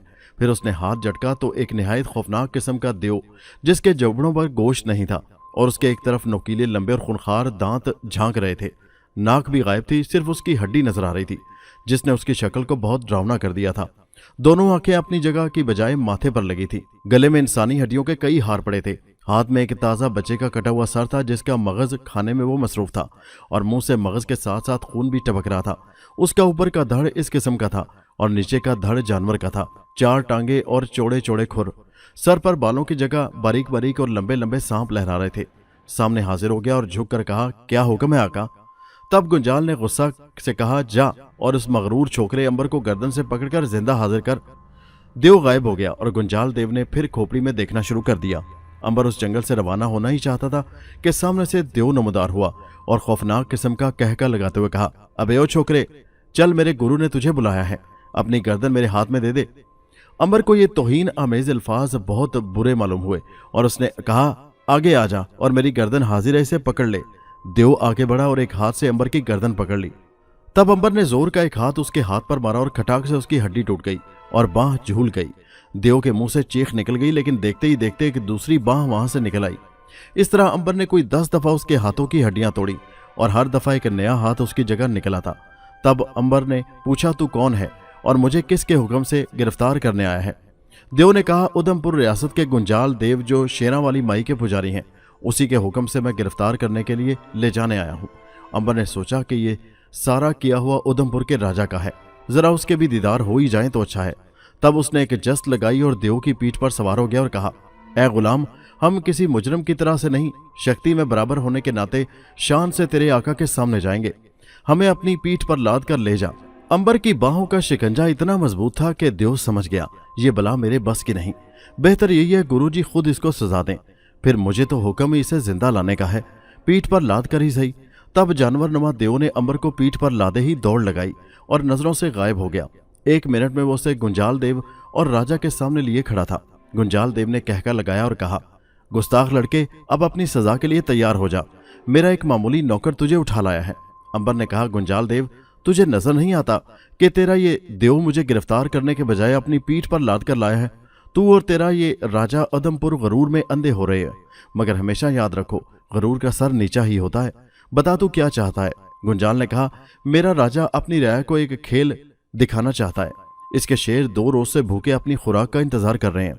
वो अपनी आवाम के सामने तुझे शेरों के सामने डालना चाहता है, और मैंने तुम्हें यहाँ लाकर इसकी ये ख्वाहिश पूरी कर दी है, क्योंकि तूने इसके दुश्मन कालीचरण को अच्छा करने का इरादा करके हमसे टकराने की कोशिश की है। अंबर ने कहा, गुंजाल देव, अगर मैं ना चाहता तो तुम और तुम्हारा महाराज मुझे यहाँ लाने का ख्वाब ही देखते रहते। मैं तेरे इस जालिम राजा को यह तमाशा जरूर देखने का मौका दूंगा, ताकि जिस अवाम को यह तमाशा दिखाना चाहता है वो भी देख लें गरूर का सर कैसे नीचा होता है। तब राजा ने कहा, बेअदब, गुस्ताख और नादान लड़के, तू नहीं जानता महागुरु जी का हसब नसब महा जादूगर मुजमर से और उसके गुरु मस्तूर से मिलता है, जो आसमानों पर बैठा राक्षस लोगों पर हुकूमत करता है। तूने इन महान ताकतों का भी अपमान किया है और तेरी सजा शेरों की खुराक है। अंबर ने कहा, राजा, मैं तेरी ख्वाहिश जरूर पूरी करूंगा, सिर्फ तुम तमाशे का इंतजाम करो, मैं खुद ही आ जाऊंगा। गुंजाल ने कहका लगाते हुए कहा, बालक, ये तेरी भूल है, अब तू जा भी कहां सकता है? तू कैदी है और कैदियों की तरह से पेश होगा। अंबर ने कहा, तो फिर मुझे रोक सकते हो तो रोक लो, मैं तुम्हारे बड़ों से टकराने से पहले तुम्हारा भी खात्मा कर ही लूं तो अच्छा है। गुंजाल ने मंत्र पढ़कर इशारा किया तो बोनों की फौज हाथों में चमकदार बलम लिए हाजिर हो गई। तब गुंजाल ने कहा, हम अपने बुजुर्गों की शान में गुस्ताखी करने वालों को यही सजा देते हैं कि बलमों से मार मार कर हलाक कर दिया करते हैं। गुलामों, शुरू हो जाओ। गरजदार आवाज में गुंजाल देव ने हुक्म दिया। बोने आगे बढ़े तो अंबर ने 3-4 को जो पहले आगे बढ़े थे उठाया और सामने पत्थर के चबूतरे पर दे मारा। उनके सरों से मगज तक बह गया और हड्डियां टूटकर झूमने लगीं। वो खून और गोश्त का ढेर दिखाई देने लगे और देखते ही देखते ये सारी फौज अपने अंजाम को पहुंच गई। फिर गुंजाल ने शेरा वाली माता का नारा लगाया और इशारा किया। देवी के बुत पर जो पत्थर के नाग बने हुए थे उनमें जान पड़ गई और वह फन उठाए गुस्से से उतरकर बाहर आ गए। यहाँ आकर उन्हें अंबर में अपने आका नाग की खुशबू आई और वो बड़े गुस्से से फन उठाए हुए थे। फन झुकाकर अपनी जुबान में बोले, ए हमारे आका के भाई, हम इस पंडित को सजा तो नहीं दे सकते, लेकिन उसके हुक्म को नजरअंदाज करके वापस जा रहे हैं। ये पैगाम हवा की लहरों पर अंबर ने महसूस किया और वह समझ गया। तब सारे सांप अंबर के सामने झुके सलाम किया और वापस चले गए। गुंजाल के माथे पर बल पड़ गए। अंबर ने कहा, माथे का पसीना भी पहुंच लो। महाराज, अभी सिर्फ तुम वार कर रहे हो, मेरी बारी नहीं आई, मगर पहले तुम अपनी हसरत निकाल लो। तब राजा ने गुस्से से शाही दस्ते को हुक्म दिया, इसके जिस्म की तलवारों से बोटियां उड़ा दो। पूरा दस्ता तलवारें लेकर आगे बढ़ा और हमला कर दिया, मगर जिस्म पर पड़ने वाली हर तलवार टूटकर 2 टुकड़े हो जाती और अंबर के जिस्म पर खराश तक न आई। अलबत्ता सिपाही दहशत से मुंह उठाकर भाग गए। तब गुंजाल ने गुस्से में अपने न्योले को हुक्म दिया, राहु, मुंह क्या देख रहे हो? मैं इस छोकरे को गिरफ्तार जिंदा देखना चाहता हूं। न्योले ने गुस्से और नफरत से अंबर की तरफ देखा और जमीन पर छलांग लगाई। फिर लौट लगाकर वो एक आग के शोले में तब्दील हो गया और रस्सी की तरह लंबा हुआ और आग की ये रस्सी फंदे की सूरत आकर अंबर की गर्दन में पड़ गई और बकाया हिस्से ने उसके हाथ और पांव को जकड़ लिया। अंबर ने कोशिश की, मगर ये रस्सी टूटने के बजाय मजबूत से मजबूत होती गई और अंबर ने बेबसी महसूस करते हुए दिल ही दिल में जलाला देवी को याद किया। थोड़ी ही देर बाद अंबर ने महसूस किया कि उसके जिस्म से रस्सी उतरकर फिर शोले की सूरत इख्तियार करते हुए नेवला बन गई और वो नेवला किसी से डर कर एक तरफ को भाग गया। गुंजाल ने जब ये वार नाकाम होते देखा तो भागकर देवी के कदमों में गिरा और कहा, माता, तेरे सेवक का अपमान हो और तू अपनी आंखों से ये सब कुछ देख रही है और ये लौंडा जीत गया तो मैं अपना सर काटकर तेरे चरणों में कुर्बान कर दूंगा। इसके साथ ही आसमान पर बिजली कूद गई और बड़े जोर से जलजला आ गया। आसमान से बिजली एक दरख्त पर गिरी और आग लग गई। एक जगह जमीन फट गई और पानी निकल आया। शेरा वाली माता के बुत में हरकत हुई और वो गिज़ो गजब में हाथ में त्रिशूल पकड़े शेर पर सवार अंबर के सामने आ गई। राजा सजदे में गिर गया और जय माता का नारा लगाया। गुंजाल देव ने फखर से अंबर की तरफ देखा और देवी के सामने झुक गया। तब देवी ने कहा, ओ गुस्ताख छोकरे, मुझे अफसोस है कि आसमानों का राज जमीन वालों को बताना पड़ गया है। गुंजाल देव ये कई हजार साल से जिंदा है, इसे मौत नहीं आ सकती। मान शक्ति दान भगवान ने इसे जिंदा रखना है क्योंकि इसका भेद वही जानता है। मगर तेरी देवी इतनी भी नहीं, तू उसे गिरफ्तार करके कैदी बनाना चाहता है। तेरी इच्छा मैं पूरी किए देती हूँ। फिर देवी ने अपनी त्रिशूल को हवा में लहराया। लोहे की जंजीरें अपने आप अंबर को जकड़ चुकी थीं। अंबर ने जोर लगाकर उन्हें तोड़ना चाहा, मगर ये उसकी ताकत से बाहर मालूम हुआ। देवी ने गुंजाल से कहा, मेरे सेवक, अब ले जा, इसे बंद कर दे, तेरी इच्छा पूरी हो गई है। फिर देवी वापस अपनी पत्थर की मूर्ति में समा गई। गुंजाल ने फख्र और गरूर से अंबर की तरफ देखा। नेवला फिर भागकर न जाने कहां से आकर उसके सर पर सवार हो गया था। गुंजाल ने अंबर से कहा, देख लिया मेरी शक्ति से टकराने का अंजाम। फिर राजा से कहा, अपने सिपाहियों से कहो इसे ले जाएं और फिर तुम अपनी इच्छा भी पूरी कर लो, अब ये तुम्हारा कैदी है। वो वापस मुड़कर मंदिर में चला गया। राजा के सिपाही उसे लेकर एक तरफ को चल दिए। दूसरे दिन आम मनादी करा दी गई कि एक बागी को कल सजा दी जाएगी और आवाम को ये मंजर देखने की इजाजत होगी। किला के अंदर मैदान में, जिसके दरमियान में एक बड़ा लोहे का जंगला होगा और उसमें भूखे शेर मौजूद होंगे, उनके आगे इस बागी को जिंदा डाल दिया जाएगा। महाराजा का हुक्म है उसकी तमाम प्रजा वहां हाजिर हो और बागी का अंजाम और महाराज की दी हुई सजा को अपनी आंखों से देखें और इबरत हासिल करें। दूसरे दिन किला के अंदर बने हुए जीने में महाराज और महारानी के बैठने के लिए तख्त के दाएं बाएं सरदारों और ओहदेदारों के लिए कुर्सियां मौजूद थीं। दूसरी सिमत आवाम के लिए किला के तमाम दरवाजे खोल दिए गए थे। घोड़सवार सिपाही कोड़े लहराते हुए इंतजाम में मसरूफ थे।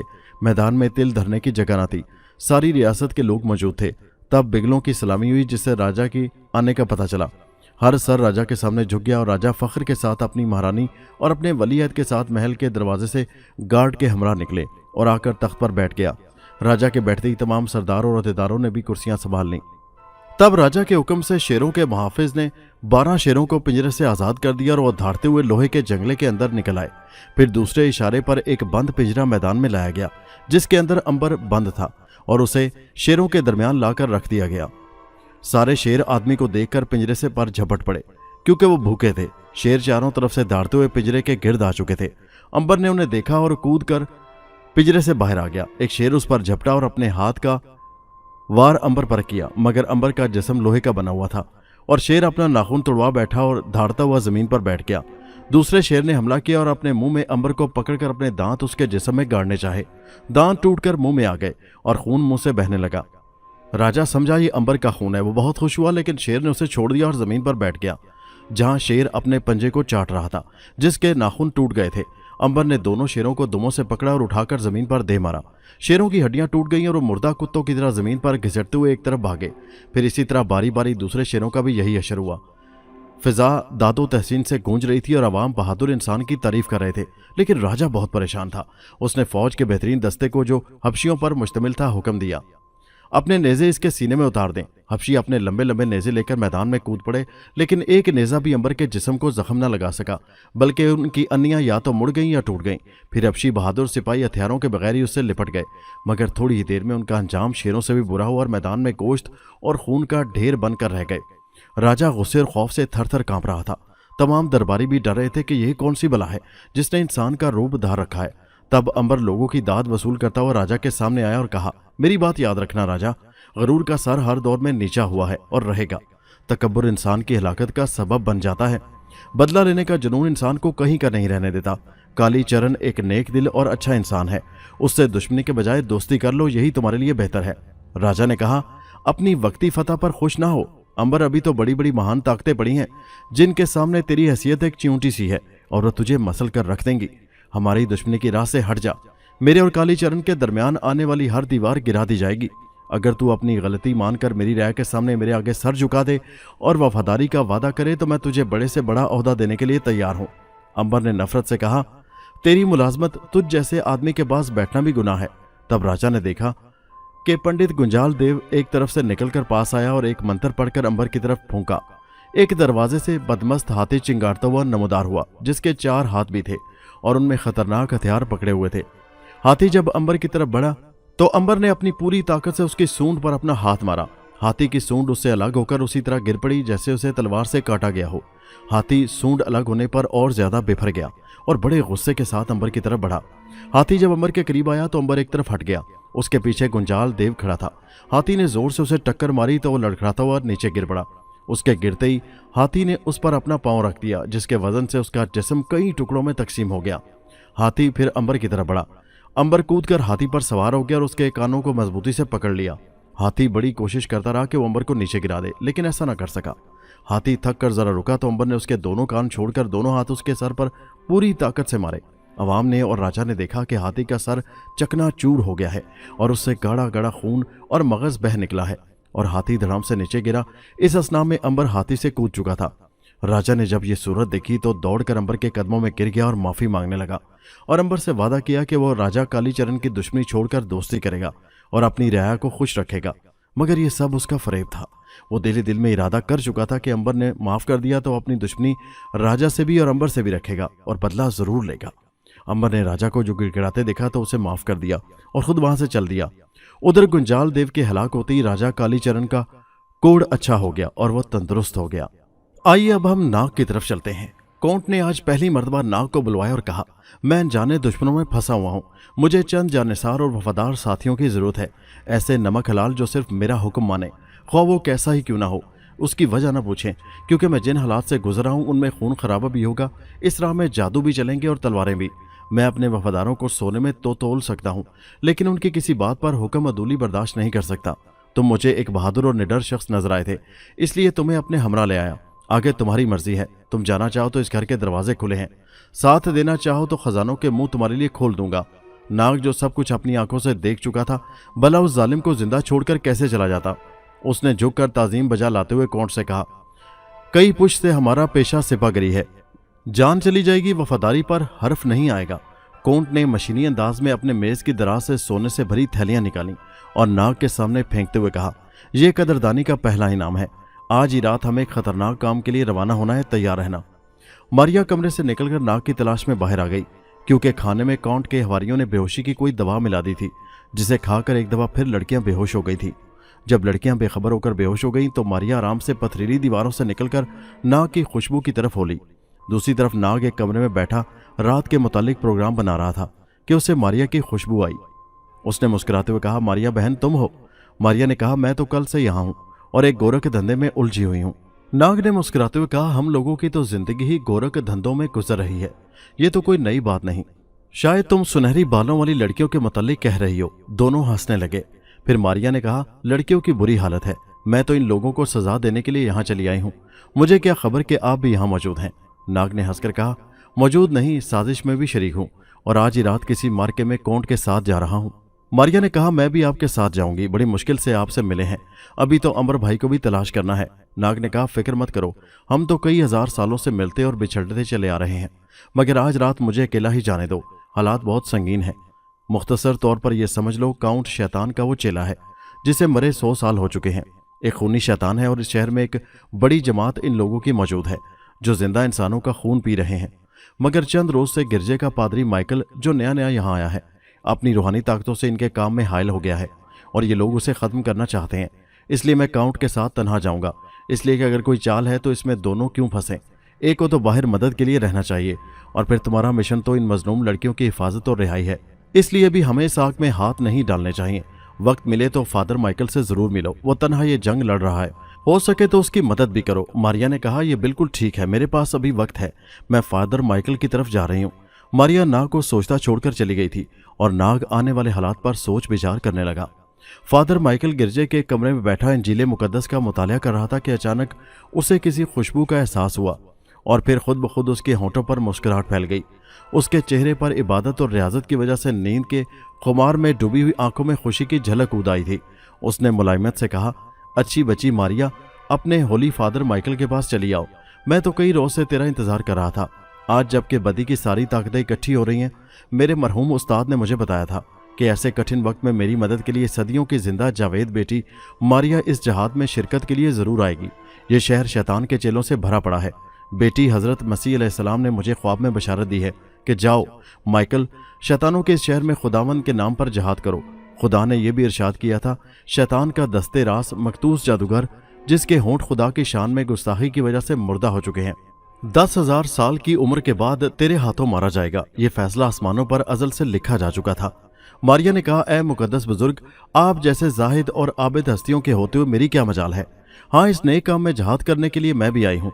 माइकल ने मारिया के सर पर हाथ फेरा, जिससे जाहिर हो गया कि वो मारिया को देख सकता है। फिर कहा, बेटी तू हजारों साल से ये जंग लड़ रही है, मेरी 70 साल जिंदगी तेरी उम्र के मुताबिक तो बहुत मुख्तसर है। तुमने हमेशा और हर दौर में अच्छे काम किए हैं, लोगों की मदद की है और यही सबसे बड़ी इबादत है कि इंसान दूसरों के लिए जिए, दुख दर्द में दूसरों के काम आए। मुझे अपने इरफान से मालूम हुआ है कि शैतान का चेला काउंट जबले तोस और मकतूस की मदद हासिल कर रहा है। मैंने सलीबे मुकद्दस के दस्तों वाले ये खंजर बनवाए हैं। इनको जब खूनी शैतान के सीने में उतार दिया जाए तो ये हमेशा के लिए फना हो जाते हैं। वो मुझे खत्म करने के लिए ये सब कुछ कर रहे हैं। मुमकिन है मेरी जिंदगी इस जहाद में काम आ जाए। मेरी बात ध्यान से सुन लो बेटी, मकतूस ने एक बहुत कदीम जादूगर जागोला के खून से गुस्ल कर रखा है, जिसकी वजह से ना तो उसके जिस्म पर किसी हथियार का असर होता है और ना ही कोई जादू उस पर चल सकता है। उसकी नाफ का हिस्सा इस खून से तर नहीं हुआ। अगर किसी हथियार को ठीक नाफ पर उतार दिया जाए तो मकतूस की मौत वाक़या हो जाएगी। आज रात काउंट डेविड खानदान के शाही कब्रिस्तान में जादूगर जबलतूस के पास भेंट के लिए जानवर ले जा रहा है। उसका किला नुमा महल खाली होगा। मामूली पहरेदारों से हम निपट लेंगे। हमें बहरहाल उस शैतान के मंदिर में पहुंचना है और सलीबी खंजर ढांचों और शैतान के चेलों के सीने में उतार देने हैं। तुम अभी वापस जाओ और शैतान के मंदिर का रास्ता मालूम करो ताकि दुश्मन पर शब खून मारा जा सके। इस काम के लिए सलीब के दस्ते वाले तीर और कमान भी मैंने तैयार करवा रखी है, जो मेरे पास होगा, और मैं खंजरों के बजाय तीर उनके सीनों में उतार दूंगा। वो तुम्हें नहीं देख सकते, इसलिए तुम उन पर खंजरों से वार करना। बस अब वक्त ज़ाया ना करो और फौरन जाओ, मैं तुम्हारा इंतजार करूंगा। नाग को काउंट का बुलावा आ चुका था और वो जाने के लिए तैयार हो ही रहा था कि मारिया की खुशबू ने उसे रोक लिया और उसने सरगोशी की, मारिया बहन। जवाब में मारिया ने कहा, वक्त बहुत कम है, मुझे शैतान के मंदिर का रास्ता बता दो। नाग ने उसे खिड़की से वो कोना दिखा दिया और फिर समझा दिया कि दरख्त के तने में लगी कल को किस तरह हिलाने से दीवार में रास्ता पैदा हो जाता है। अभी उसने गुफ्तगू बंद की थी कि काउंट कमरे में दाखिल हुआ। ये तो अच्छा हुआ उसने कुछ सुन नहीं लिया, वरना सारा काम बिगड़ जाता। वो मारिया को नहीं देख सकता था, लिहाजा आते ही उसने नाग को अपने पीछे आने का हुक्म दिया और खुद तेजी से बाहर निकल गया। नाग ने मारिया से खुदाफिज कहा और काउंट के पीछे ही रवाना हो गया। काउंट के जाते ही मारिया ने तेजी से गिरजे का रुख किया, जहां फादर माइकल बिल्कुल तैयार खड़ा था। मारिया ने खंजरों का थैला उठाया और माइकल ने तीरों से भरा तरकश और कमान संभाली। मारिया ने कहा, फादर मेरा हाथ थाम लो। माइकल समझ गया कि मारिया उसे तेजी से ले जाना चाहती है और फिर पलक झपकते ही दोनों गिरजे की इमारत से निकल गए। काउंट जिसे खतरनाक शख्स की हवेली को सारा शहर तिलस्म कदा और आसेब ज़दा समझता था, इसलिए कोई भूल कर भी उधर का रुख नहीं करता था। यही वजह थी कि यहाँ मुलाजमों की तादाद ना होने के बराबर होती थी, और फिर जब किसी मुलाजिम को यहाँ के हालात का इल्म होता या तो वो शैतान की भेंट चढ़ा दिया जाता या फिर गधे के सर से सींग की तरह गायब हो जाता। फिर मारिया ने सारा दिन खूब घूम फिर कर देख लिया था। उसे पता था कि किस जगह मुलाजमों से छुप कर वो अपना काम कर सकते हैं। ये एक तारीक रात थी, आसमान स्याह बादलों से ढका हुआ था। देखते ही देखते सुर्ख रंग की आंधी ने इस शहर को अपनी लपेट में ले लिया। कई दरख्त जड़ों से उखड़ गए। फिर मूसलाधार बारिश होने लगी और बिजली इस जोर से कड़कने लगी कि लोगों ने अपने घरों के दरवाजे बंद कर लिए और कमरों में सहम कर बैठ गए। कई मकाम पर बिजली भी गिरी, लेकिन उन तमाम आफतों के बावजूद मारिया और फादर माइकल काउंट की मजबूत तरीन हवेली में पहुंच चुके थे। मारिया फादर माइकल को लेकर बाग के कोने में गई, जहां एक दरख्त के तने में लोहे की कल लगी हुई थी। हवेली के मुलाजिम अपने अपने कमरों में बंद पड़े थे। मारिया ने कल को घुमाया तो दीवार एक गिड़गिड़ाहट के साथ अपनी जगह से हट गई। मारिया और माइकल उस खला में दाखिल हो गए तो दीवार फिर बराबर हो गई। अंदर बहुत कम रोशनी थी और बदबू से दोनों का दिमाग फटा जा रहा था। उन्हें अंधेरे में दीवारों और छत से कई शैतानी चेहरे घूरते हुए मालूम हो रहे थे। अचानक किसी चमगादड़ की चीख वीरानी में गूंज गई। दोनों ने अपने जिस्म में बर्फ की तरह सर्द लहर महसूस की, जिससे जिस्म कांप कर रह गया, लेकिन वो आगे ही बढ़ते रहे। अब फिजा में चमगादड़ों के परों की फड़फड़ाहट सुनाई देने लगी, जैसे बहुत से चमगादड़ एक साथ उड़ रहे हों। यकायक एक चमगादड़ जोर से माइकल से आ टकराया और फादर माइकल के मुंह से चीख निकलते निकलते रह गई। उसने अंजील की कोई आयत मुंह ही मुंह में पढ़नी शुरू कर दी। अब तो दरो दीवार भी हिलने शुरू हो गए और भौचाल की कैफियत तारी हो गई। फिजा में शैतानी चीखों का शोर बढ़ता जा रहा था, जिनके साथ ही मक्खियों की भिनभिनाहट की आवाज का और इजाफा हो गया। माइकल और मारिया को महसूस हुआ जैसे जमीन इनके पांव को जकड़ लेगी। ताकूती ताकतों का खौफ उनके दिमागों को जकड़े डाल रहा था। फिर वो मोड़ आ गया जिसके बड़े से आल में शैतान का मंदिर था। मोड़ मुड़ते ही दोनों के कदम रुक गए और जिस्म में कपकपी सी तारी हो गई। उनके सामने बड़ी चमगादड़ का बुत अपनी खौफनाक आंखों से उन्हें घूर रहा था। बुत पर कई सब्ज और काले रंग के बिच्छू अपने डंक उठाए दायरे बनाए सर पर घूर रहे थे। बुत पर कई सब्ज और काले रंग के बिच्छू अपने डंक उठाए दायरा बनाए सर पर घूम रहे थे, जबकि गले में पड़े हुए मुख्तलिफ किस्म के सांपों ने अपने फन उठाकर गुस्से से उन्हें देखा। इंसानी खून पी पी कर ये सांप अपनी हिस्स खो बैठे थे और उन्हें मारिया से बिल्कुल नाक की बू महसूस न हुई। मारिया ने अपनी निगाहों से लहरें भी उन तक पहुंचाई और अपना तारुफ करवाया, लेकिन उनका तो दिमाग ही मर चुका था। मारिया तक उनका कोई जवाब लहरों की सूरत वापस न आया। बड़ी चमगादड़ के कदमों में खूनी शैतान के चेले खून के खुमार में मस्त पड़े थे। जंगली भैंसे के खून ने उन्हें मस्ती की नींद में सुला रखा था। फादर माइकल ने मुकद्दस सलीब जो गले में पड़ी थी हाथ में पकड़ रखी थी।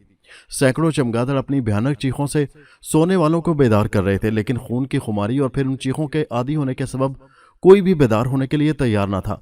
बड़ी चमगादड़ की आंखों से शोले निकल रहे थे। मारिया ने फादर माइकल से कहा, इससे पहले कि तमाम खूनी शैतान बेदार हों, फादर खंजर इनके दिलों में उतार दो। यह सब तिलिस्मी माहौल है, इससे मत डरो। इससे पहले कि कोई शैतानी ताकत मुकाबले के लिए आ जाए, हमें इन्हें खत्म कर देना चाहिए। मारिया के अल्फाज सूरह इसराफील साबित हुए और फादर माइकल पर जो उस तिलिस्मी माहौल का असर हुआ था गायब हो गया। दोनों ने सलीबी खंजर थैले से निकाले और जल्दी जल्दी सोए हुए खूनी शैतानों के सीनों में उतार दिए। मारिया और माइकल ये काम तेजी से अंजाम दे रहे थे। तब एक खौफनाक चमक के साथ जबरदस्त गिड़गिड़ाहट हुई और माइकल गिरते गिरते बचा। फजा चीखों से गूंज गई। हाल में बिजलियों के कड़ाके गूंजने लगे। आंखों के सामने खड़े चमगादड़ के बुत में हरकत पैदा हुई। मारिया ने जल्दी से तीर कमान से लेकर उस पर सलीबी दस्ते वाला तीर चढ़ा लिया और माइकल ने अपनी सलीब का रुख सिमत कर दिया। बुत की आंखों से बिजलियां निकल निकल कर उन तक आती, लेकिन छुए बगैर लौट जाती। फिर बुत ने गजबनाक होकर कहा, तुमने मेरे कई परस्तार हलाक कर दिए हैं, तुम बचकर जिंदा नहीं जा सकते। बुत ने अपने पर जोर से फड़फड़ाए और उनमें से कई हाथ निकल आए जिनमें मुख्तलिफ किस्म के हथियार पकड़े हुए थे।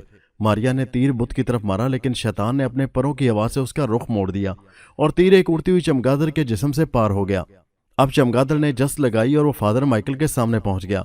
इससे पहले कि वो 12 हाथों से माइकल पर वार करे, मारिया ने झट एक खंजर उस पर दे मारा जो उसके बाजू में जाकर लगा। खून का एक फवारा उबल पड़ा और एक खौफनाक चीख के साथ चमगादड़ ने अपने पर खोल दिए और वह जोर से उड़ते हुए एक दीवार से टकराई और उसे गिराती हुई बाहर निकल गई। उस शिगाफ से बाकी चमगादड़ें भी निकल भागी। जमीन पर चारों तरफ खूनी शैतानों की लाशें बिखरी पड़ी थीं, जिनके सीनों में सलीब के दस्तों वाले खंजर गड़े हुए थे। मारिया ने कहा, फादर, इससे पहले कि कोई और आफत नाजिल हो, यहां से निकल चलो। माइकल ने कहा, अब तुम भी मेरे ही साथ गिर जा चलो। लेकिन मारिया ने कहा, नहीं फादर, ये वक्ती फतह है, हमें खुश नहीं होना चाहिए। मेरा दिल कहता है मुझे भी अपने भाई नाग के पास जाना चाहिए। आप मुझे शाही कब्रिस्तान का रास्ता बता दें। माइकल ने कहा, बेटी, अगर तुम्हारा जाना इतना ही जरूरी है तो आओ, मैं भी तुम्हारे साथ ही चलता हूं। दोस्तों, ये दिलचस्प कहानी अभी जारी है। इसका अगला हिस्सा नेक्स्ट वीडियो में मुलाहिजा कीजिए, जिसका लिंक इसी वीडियो के नीचे डिस्क्रिप्शन में मौजूद है। उस पर क्लिक कीजिए और पहुंच जाइए इस कहानी के अगले हिस्से पर। और हमारे चैनल हैदर वाइज को सब्सक्राइब जरूर कीजिए। शुक्रिया।